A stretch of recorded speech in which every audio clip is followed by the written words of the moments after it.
possible to run multiple operating systems within a single PC with sharing keyboard, mouse, and hard drive processor? Yes, it is completely possible. With VMware or virtual machine, it is completely possible to set up multiple operating systems and work with them in simultaneously. With VMware, you can run each application in your own OS on the same physical server and make better use of a physical server available. The physical server includes CPU power, energy, space, memory, and other physical devices. VMware lets you to run multiple more applications using fewer physical servers, and it enables its user to install a virtual operating system within an operating system. That means you can have multiple operating system within the same machine. Hello guys, welcome back to my YouTube channel. I am Ishwar Khatigowda, sharing you some VMware tips and tricks, installation, how to set up an Ubuntu in virtual machine, and how to validate your virtual machine. Okay, let's go to new tab and let's get ready to download VMware. And I have some website, and the description will be provided in the description box. Now we are going to VMware official site, and on that section we are going to product and Workstation Pro. After the page gets loaded, you can clearly see the Workstation 15.4 or latest version for Windows as well as for Linux. What would you like to download according to your system? You can download both of them. Now to download an Ubuntu file, you will need to go to Ubuntu official site, that is ubuntu.com, and on that you will need to go for download section. On that download section, you will see the latest version of Ubuntu ISO file, and you can download that. I am downloading Ubuntu 20.04. In a virtual machine, you can set up Kali Linux so that it would be more efficient for your study and other purposes as well. So to download an Kali Linux, an ISO file is required. So for that you will need to go to offensive-security.com and Kali Linux on VMware, and you can download ISO file from here. And if your system is 64-bit, you download 64-bit. Your system is 32-bit, you download 32-bit system. Okay, now all your system have been downloaded. I have downloaded VMware and Ubuntu. Now I'm gonna set up installation for VMware Workstation. Now you click here, double click here, it will begin an installation, and it will prompt for yes or no. You will need to prompt yes, and my VMware file are being copied to my driver. It took some time to complete that, and after that it will prompt for other instructions. Click on next in the further instruction.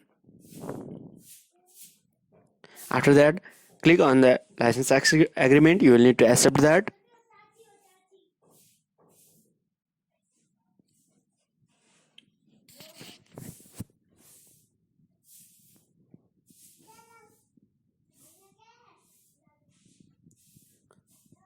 Now it will prompt for enhanced keyboard driver, and for this you will need to reboot. So do not click here, and the enhanced keyboard will add you 110 MB of to your driver, and it will need to be manually downloaded.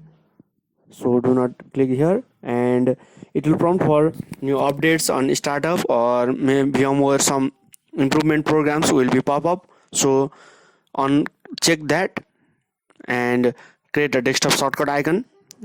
Click here and click on next and install the system. It will take some minutes to get your VMware installed on your machine. It may take up to 10 to 15 minutes depending upon your system. Okay, finally my installation is completed. You can see a finish icon here. Now you will need to activate the product. For this you will need to type activation key, which will be provided in the description box, or you can try VMware for 15 days. For this time I am trying VMware for 15 days, and I will be providing your key in the description box. Your interface is ready, and now to set up a virtual machine you will need to create a new virtual machine, or if you have already set up you can open a virtual machine. Now we are going to begin with creating a new virtual machine.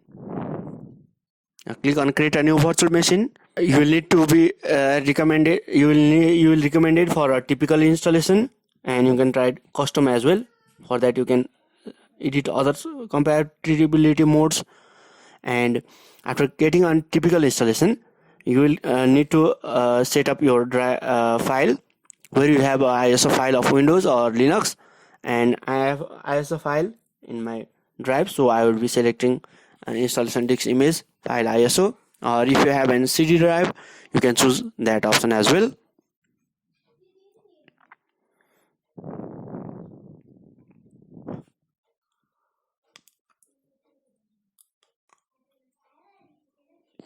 After you select the ISO file, you can click on next, and you will need to provide your username and password that will prompt in your welcome screen each and every time you log into the system.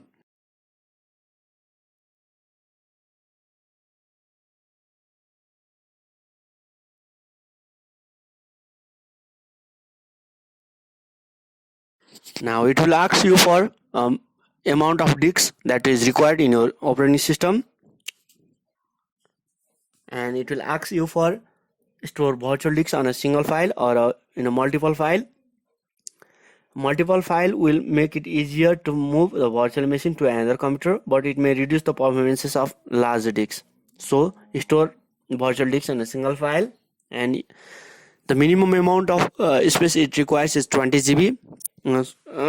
So you will need to add a little bit more space so that you can store any file as you can like. And after setting you can go to customize hardware, and you can customize your memory, processor and other USB controllers in here. The typical recommendation for memory is 2 GB.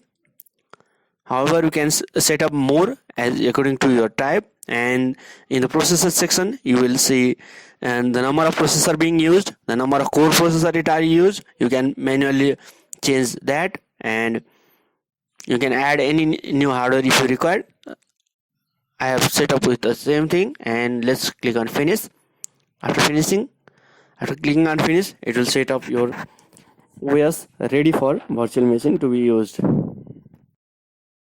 Now our virtual machine began to start, and it will take some time to create files and to set up to give a display.